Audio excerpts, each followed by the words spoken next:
Bonjour à tous et bienvenue dans cette nouvelle vidéo de Guillaume et Kim. Et on se retrouve aujourd'hui pour la vidéo qui arrive en retard de nos lectures du mois de septembre. Et d'août, du coup. Et d'août, voilà. Donc faut pas hésiter à mettre un petit peu en retard. Des pouces bleus, des commentaires, à nous dire vos lectures de ce mois-ci. Mais c'est parce qu'on était en vacances, donc c'est pour la bonne cause.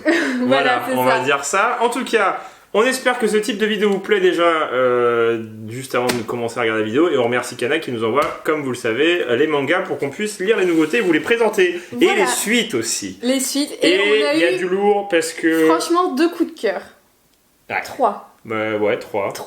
4. 4, ouais, voilà. Il y en a plein. Il y a une majorité plein. Non mais vraiment de très bonnes lectures. Donc on va commencer par celui qui était le plus attendu parce que c'était quand même la suite de la grosse découverte de la dernière vidéo. De la première. De la première vidéo, c'est Moriarty. Donc vous saviez, on avait parlé de ce tome-là.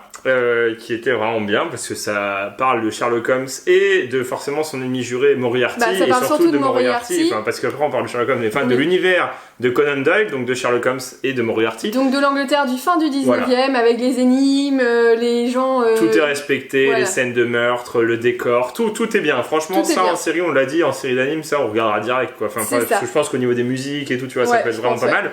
Et du coup, le tome 2 qui est sorti... Et là, sur la couverture déjà... Le 21 septembre. On a pas Moriarty, mais on a Sherlock Holmes. Donc moi j'ai pas fini de le lire, alors je vais laisser Kim en parler parce que sinon je vais peut-être spoiler ou dire des bêtises. Alors, en fait on voit Moriarty, on continue à voir l'histoire, on continue à voir l'histoire de Moriarty et donc il va créer une mascarade énorme pour tuer un noble qui martyrise un peu les plus démunis. Et c'est là où Sherlock Holmes va entrer en scène et c'est vachement bien fait. Ah, c'est marrant parce que Sherlock Holmes il passe pour un méchant. Bah limite ouais. Ouais, parce que Moriarty c'est le héros du manga pour l'instant pas trop, parce qu'en fait là tu découvres Sherlock Holmes, tu vois un peu sa vie de dégénéré. En gros il va défendre les riches. Il va défendre, il va défendre les classes les plus aisées quoi. Bah pas forcément les classes les plus aisées, ceux qui sont tués quoi. Oui, mais du coup logique. vu que ceux qui sont tués c'est des nobles, bah oui du coup on va le faire passer pour un méchant quoi. Bah presque. Du coup Moriarty est un peu gentil, enfin... C'est un peu le Robin des Bois de Sherlock Holmes. Ouais, voilà, c'est ça. Et du coup, on voit Sherlock Holmes, on découvre aussi le docteur Watson, bien sûr, et toute la vie qu'il y a autour de Sherlock Holmes. Et on voit un peu les manigances de Moriarty pour faire tomber Sherlock Holmes, bien sûr, parce qu'il va lui mettre des bâtons dans les roues. Parce qu'il est super intelligent, quoi. Enfin voilà, arrête de spoiler au bout d'un moment. Mais non, mais ça tout le monde le sait. En tout cas, en résumé, c'est toujours aussi bien dessiné, c'est toujours aussi bon. Le dessin de ce manga est très très bon. Et puis ça suit fidèle le premier manga qui est de l'édition Dark Kana, donc qui est un peu plus adulte. Voilà. Et le 3e tome qui sort normalement en décembre, si je me trompe pas.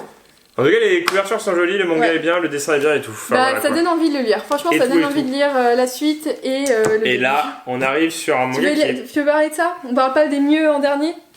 On va parler de lui. Ah oui. Okay. Alors, Contamination, c'est un manga qui est sorti le 31 août. Vous vous souvenez ce qu'il vient de dire, Kim? On parle des mieux en dernier. Donc voilà. Non, alors, honnêtement, je l'ai lu intégralement et je m'étais même pas souvenu que j'avais lu. Alors... Jusqu'au moment où je me suis dit, ah oui, c'est vrai, ça parle de la peste. Alors, voilà. C'est la peste dans les temps modernes. Et il y a... Je sais pas, il y a un truc qui fait que moi j'ai pas du tout accroché. Alors pourtant c'est une série en 3 tomes, donc il y a des choses qui se passent et tout. Comment c'est une série? Ah oui, il est marqué. Je sais pas, j'ai pas accroché. Mais vraiment, en fait, ça parle du côté, beaucoup du côté médicinal en fait du sujet. T'as tout ce qui est au niveau structure dans les hôpitaux, comment la maladie elle est arrivée et tout. Et en fait, tu la vois arriver progressivement dans le manga et pourquoi elle était là. Et en fait, c'est en 2050, quelque chose comme ça. Je crois que c'est un peu dans le futur. C'est dans le futur, je sais plus exactement. C'est une ville du Japon qui est très reculée, qui se trouve au pied du mont Fuji. Il y a plein de maladies, ils essaient de lutter et il y a toute une zone démilitarisée autour, où t'as pas le droit d'aller, où c'est bloqué, et en fait ils vivent que dans la ville qui est saine, où il n'y a pas de maladie. Et il y a trop de textes, c'est trop long, c'est trop... Enfin moi j'ai trouvé, alors c'est une critique aussi de manga, parce qu'on va dire aussi le pour que le contre. Alors le manga, il est joli. C'est bien dessiné, l'histoire est originale, mais j'ai pas accroché du tout. Bah pour être honnête, moi non plus. J'ai trouvé qu'il y avait beaucoup de lectures, beaucoup de textes. Et puis le côté avec le mec qui vient parce qu'il veut se renseigner auprès de la peste, il veut savoir, ça l'intéresse, oui je vais venir, je veux voir ce qui se passe, ça va sûrement être un des cerveaux du truc, mais... Ça fait un peu, en fait ça fait un peu histoire un peu déjà vue, on va dire, avec un fond de Doctor House et puis... non je rigole. Non mais c'est... On n'a pas forcément moi j'ai pas accroché, voilà. Ouais. Donc on va pas non plus que le descendre à fond parce que le dessin est joli. L'histoire pour ceux qui aiment pas bien trop ce mal, genre de c'est un peu un seinen quand même parce que c'est quand même crade. Ouais. Et puis c'est très très très contemporain et c'est quand même très actuel. C'est pas un fantasy, c'est pas un science-fiction, c'est réaliste. Ouais, voilà, c'est une maladie qui a existé dans un monde qui existe, un endroit qui existe et voilà, c'est ça. Mais voilà, à voir si vous avez envie de côté médical, fin du monde quoi. Ouais, un peu fin du monde. Un peu fin du monde mais lente. Mais un peu lente. C'est ça qui est un peu dommage. Donc voilà. Tu vas lire de ça parce que moi je l'ai pas lu. Alors c'est vrai que c'est toujours moi qui lis pas dans les revues. Mais moi j'aime beaucoup lire et je prends le temps de lire, Guillaume prend pas le temps. En fait, moi il y a vraiment des phases au niveau manga et il y a des phases je vais t'en lire mais 10 de suite. Mais vraiment et assez vite et je me souviens de tout, des très bons mangas et tout. Et il y a des phases où j'ai même pas envie d'ouvrir un bouquin. Enfin, parce que c'est quand même un bouquin. Oui. Mais j'ai même pas envie d'ouvrir, quoi, de regarder. Même les BD, c'est pareil, ou même les bouquins, c'est pareil. Même si je lis jamais de bouquins. Moi, j'aime bien lire un peu tout le temps. Et là, c'est une série, pareil, en 3 tomes. Voilà, le rêve de mon père. Le rêve de mon père. Alors, qu'est-ce que c'est ? C'est un manga déjà qui est assez gros. Donc, une histoire en 3 tomes aussi. Voilà. Donc, il y a que du 3 tomes. C'est ce que je viens de dire. Ah, d'accord. Donc c'est une histoire où c'est un enfant qui vit exclusivement avec sa mère, son père s'en occupe pas, et puis d'un coup sa mère va lui dire tu vas chez ton père maintenant, tu vas vivre chez lui, tu vas le découvrir, tu vas apprendre à le connaître. Sauf que son père c'est un grand enfant qui ne rêve que de devenir joueur de baseball professionnel. Sauf qu'il a 30 ans, donc voilà, faut se rendre compte qu'au bout d'un moment, on peut plus devenir un joueur professionnel en sport à 30 ans, limite donc c'est la retraite. Donc c'est un peu comique alors, parce que le dessin, alors moi ce qui m'a pas donné envie de lire, enfin surtout parce que j'ai lu tout le reste, après il y en a qui m'en ont plus envie, c'est le dessin est très particulier. Le dessin est très particulier. C'est pas moche, parce que voilà, c'est un style, chaque dessinateur de manga, BD ou autre a son style, parce que sinon tout le monde dessinera pareil et ça serait moche. Voilà, mais c'est ce qui fait la qualité d'un dessinateur, mais c'est vrai que c'est un peu particulier, c'est assez simpliste et en même temps il y a un côté... C'est simpliste mais bien travaillé, je trouve. Je sais pas, c'est très bizarre en fait. Les dessins sont très bizarres, je sais pas si vous verrez, mais... Au premier abord, on est un peu freiné, moi surtout, j'étais freinée par le dessin, et au final, j'ai bien aimé l'histoire. Franchement, l'histoire est vraiment bien. De Taiyo Matsumoto. C'est, on se met dans la peau d'un petit garçon qui voit que son père veut devenir un joueur de baseball professionnel, et qu'il est un peu blasé de son père.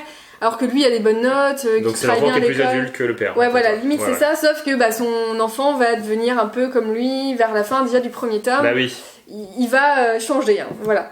Mais les deux donc c'est une histoire de la vie, voilà. C'est une histoire de la vie, ouais. C'est très réaliste. Voilà, c'est ça. Moi j'aime bien les histoires de la vie, et c'est vrai que là le dessin... Bon, je lirai quand même, je sais très bien que je lirai, j'ai lu tous les mangas qu'on a, mais il me faut juste le temps. L'envie, que ça devienne d'un coup, j'ai envie de lire un manga. Voilà.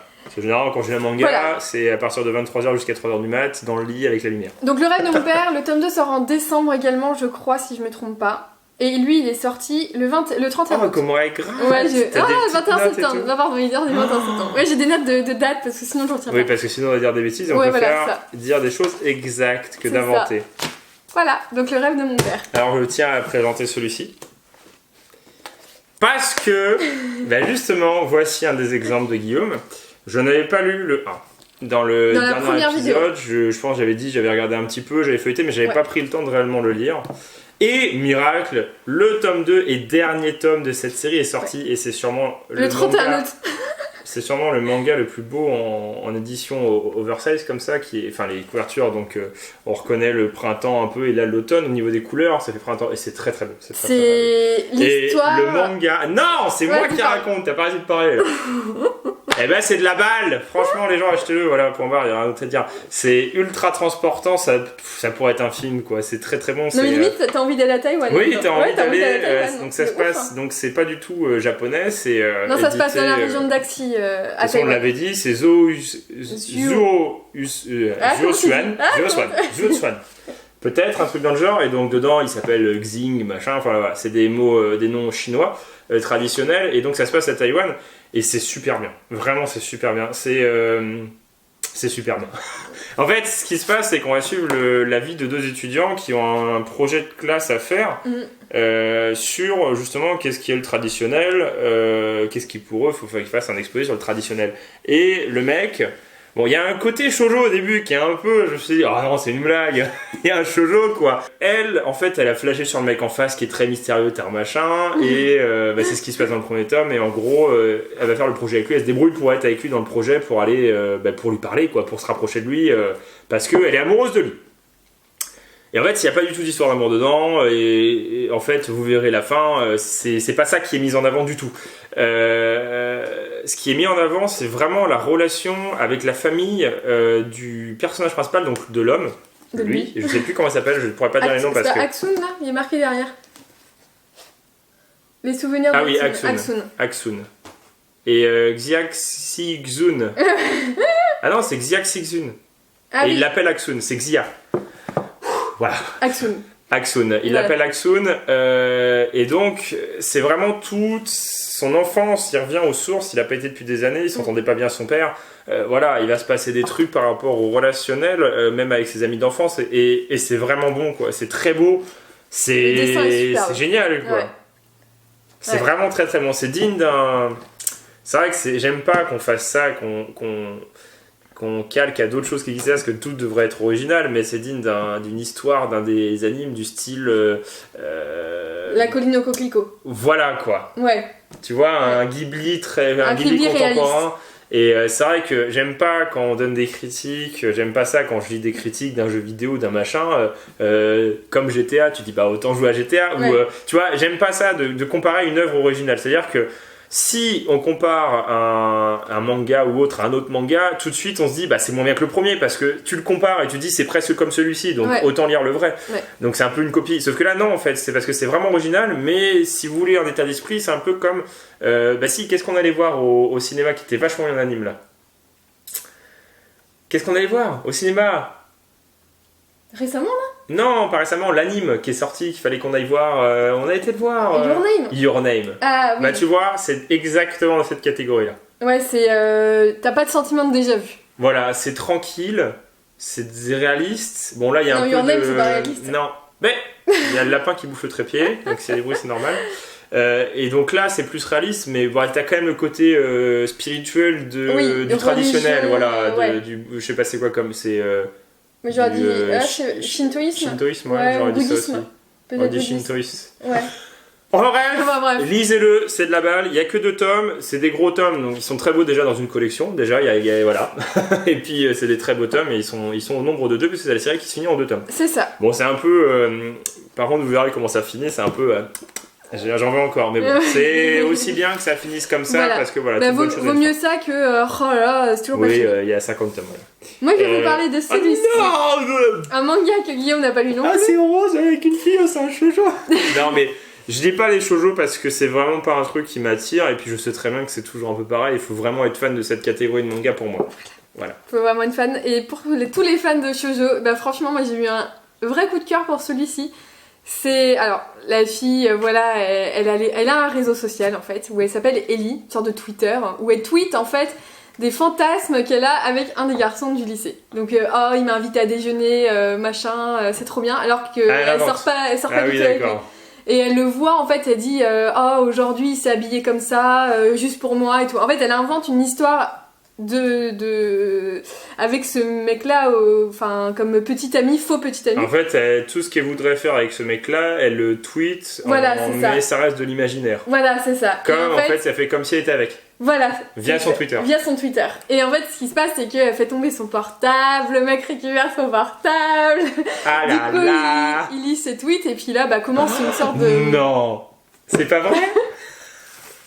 Moi je parle plus. Mais non, mais franchement, les shoujo quoi. Bah, alors faut vraiment être fan. Non, mais franchement, une histoire d'amour, c'est transportant en fait. T'es dans le couple, t'as envie qu'ils soient ensemble, t'as envie que machin, t'as envie que ceci, t'as pas envie qu'ils se cassent, mais en même temps, quand ils se cassent, t'as pas envie qu'ils reviennent ensemble. Enfin, en fait, si t'es à fond dans le shoujo. Oui, je peux comprendre. Non, mais je dis pas que c'est mauvais le shoujo, mais c'est vraiment pas un truc qui m'attire. Oui, bah voilà, laisse-moi parler alors. Voilà, mais je te laisse parler. Et franchement, j'ai vraiment bien aimé. Je lis très peu de shoujo en ce moment parce que au bout d'un moment, on a fait le tour un peu.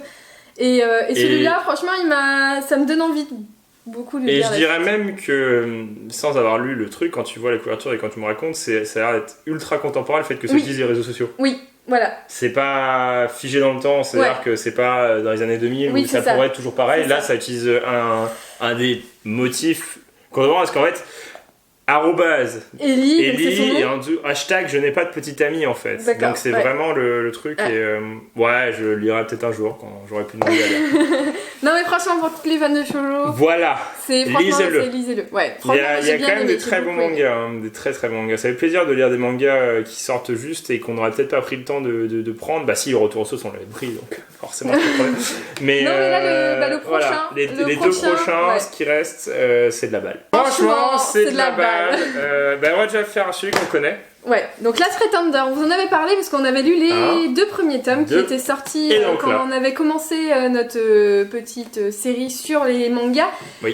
Et on avait bien aimé. On se demandait comment allait continuer l'histoire, si ça allait pas être trop long et tout. On a découvert que c'était une série en 5 tomes, déjà, génial. Ouais, déjà, moi je me demande comment ça peut finir en un tome le dernier. J'espère que le tome il va faire cette épaisseur-là, parce que sinon, ça risque d'être un peu bâclé. Mais là, c'est très très bon. Le 3 et 4, franchement. C'est bien. C'est génial. T'as des rebondissements, t'es bien, c'est bien dessiné. Non, on a l'impression que ça va continuer sans plus finir. Last Pretender, qu'est-ce que c'est ? C'est un tournoi dans une galaxie qui est futuriste où toutes les planètes sont en coalition et la Terre c'est la maison maître du monde, c'est là où réside le roi. Le roi est toujours terrien. Et la reine, ça se débat sur des combats, sur un tournoi qui se passe tous les temps d'années. À ce moment-là, le fils du roi terrien, donc qui a hérité des propriétés de chaque reine qui a été avec les dynasties au pouvoir, donc c'est pas vraiment un terrien, quoi. C'est un terrien hybride. Ouais. Il y a un lapin qui me demandait de monter. Tiens. Il va manger de manga. Il va sauter, ouais. Donc vous avez vu, c'est où à chaque fois qu'on fait une vidéo ici, vous le voyez. Voilà. Il est venu sur moi, carrément. Il m'a interrompu, il m'a dit c'est trop long, abrège. Je comprends pas ce que tu dis. Ok.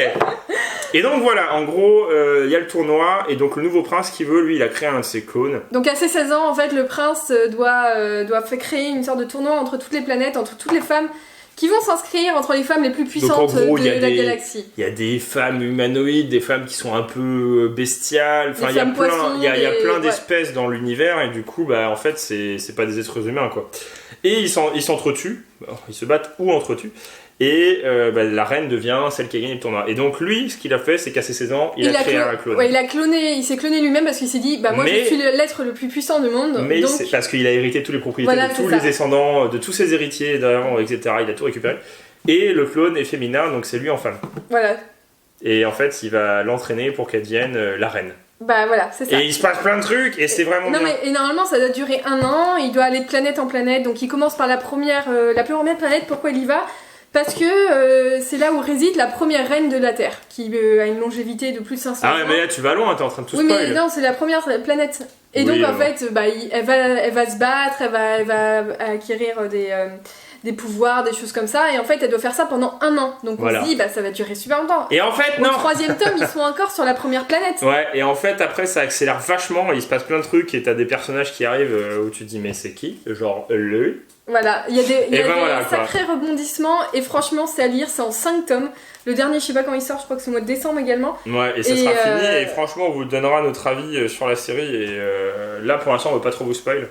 Alors peut-être qu'on fera un truc à spoil dans le dernier, parce que comme ça la série sera finie, on fera attention, maintenant on va parler de la série. Et franchement génialissime, ça faisait longtemps qu'on n'avait pas lu une série courte, intense, et qui reste quand même dans les codes des séries à buzz, c'est-à-dire que c'est une sorte de shonen, c'est un shonen, mais qui se passe dans l'espace avec une intrigue.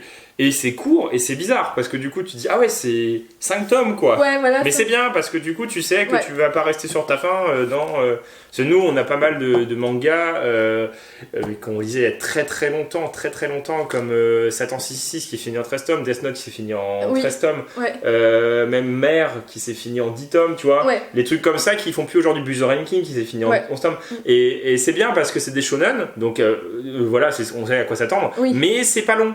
Tu sais que t'as une fin et tu sais qu'il y a une grosse production. Et là, il y a une grosse production d'un coup et tu te demandes que ça va être la fin. Enfin voilà, donc on vous le conseille aussi. Voilà. Mais vous le connaissiez déjà. Et là, il y a un manga que vous connaissez pas. Qui est et ça paye pas de mine les gens. 21 septembre. Et franchement, c'est de la balle. Alors franchement, au début, la couverture, tu dis bon, ouais. Je vais lire quand même, parce que c'est intriguant. Donc série en 4 tomes, donc encore un truc cool, c'est bien, Kana ils font plein de séries courtes, c'est bien, ça c'est cool. Parce non mais même Contamination, c'est en 3 tomes. Voilà, donc on pourra toujours peut-être, avec le tome 2, peut-être se dire, ah finalement, voilà. On verra. Il y a peut-être une accélération, on verra. Alors, la super idole, Sela Hiragi, a été gravement blessée dans un attentat à la bombe. Tout le monde pense que l'auteur des faits pourrait être Kazutaka Nishiya, un garçon ayant commis plusieurs attentats à la bombe quelques années plus tôt alors qu'il n'avait 13 ans. Après cet incident, l'amour qu'éprouvent les fans pour Sela fait place à une haine collective à l'égard du criminel, ce qui bouleverse petit à petit la société japonaise. Et en fait, là, tu te dis, ouais, déjà que tu vois la couverture Fool's Paradise, tu fais... Ouais, c'est une idole, quoi, japonaise, avec un peu de sang, donc ça va être, voilà, c'est un Dark Kana, donc c'est un seinen. Mais c'est de la balle. Franchement, c'est... Alors, au début, tu fais... Ouais. Oh. Dans un Japon, donc c'est plus tard, hein, ça se pareil, en 2040. Non, 2000X. 2000X. On ne sait pas, mais c'est dans le futur proche. Et en fait, ce qui se passe, c'est qu'il y a un système de réinsertion des criminels, donc notamment des... Alors, ce qui se passe déjà, de base, ils en parlent pas forcément de ça. Si, les SQRT. Si, SPRT. SPRT. Et en fait, ce qui se passe, c'est que par exemple, le gamin qui a fait un attentat à la bombe, après il y aura. SRTP, c'est ça. Voilà, donc c'est un système qui a été mis en place après les États-Unis. Pour les délinquants Aoris, c'est-à-dire. Pour qu'il n'y ait plus de récidives. Ceux qui font des crimes assez graves et pour qu'il n'y ait pas de récidives de leur part, parce qu'en fait, avant, il y avait en gros 15-20%. Voilà. Et là, ils veulent atteindre 0%. Et aux États-Unis, il y a un programme qui s'appelle SPRT. Et donc, ils mettent en place et tu sais pas trop ce que c'est au début. Et bon, on apprend plus sur le sujet, on vous spoil pas parce que c'est aussi l'intrigue de l'histoire. On vous spoil pas parce qu'en fait, si on vous dit un truc, on va tout spoil. Enfin, bref, et pendant ce temps-là, au Japon, il y a une super idole, et la super idole, ils expliquent qu'une super idole au Japon, ça émane de la société quand la société est en faillite, en crise. En crise, parce que du coup, ça amène du bonheur, ça amène les gens, en gros, les gens ont plus que ça, donc ils se réfugient dans une super idole qui va être ultra connue. Et donc c'est une fille, et à un moment voilà, il y a une bombe qui lui explose et en fait il y a une intrigue, mais de fou. Non mais derrière on s'y attend pas, franchement. On s'y attend pas. La preuve c'est qu'on l'a amené au frère de Guillaume. Ouais.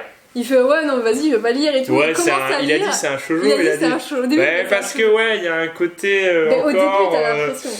T'as l'éducateur, t'as le... Non, c'est... Comment il s'appelle du coup, lui? C'est son éducateur. Son tuteur, ouais. Voilà, il y a le tuteur et l'idole, et tu fais, histoire banale, quoi. Et franchement, en gros, le manga, il commence 10 pages avant la fin, quoi. Ah ouais, non. Au milieu, quoi. Non. En vrai, à la fin, tu puis il y a le vieux aussi. Attends, oui, il faudrait appeler machin, il sort d'une boîte. Ouais, en gros, ça finit, le manga est fini. En fait, il arrête d'être classique. Il y a un cliffhanger. Mais genre, 20 pages avant la fin, il y a un truc de malade, quoi. Ouais. Voilà. Et donc, là, tu dis ah, mais je veux savoir la suite. Ouais, voilà. En tout cas, c'est un manga vraiment cool. C'est une super découverte. Et puis en plus, vous voyez, on n'a pas enlevé parce que vous voyez le prix découverte, donc jusqu'au 31/12. Donc à la fin de l'année, il est qu'à 5,90€ au premier. Et il n'y en a que 4, donc voilà. Donc c'est une petite série. Mais c'est vraiment bien, le dessin est bon.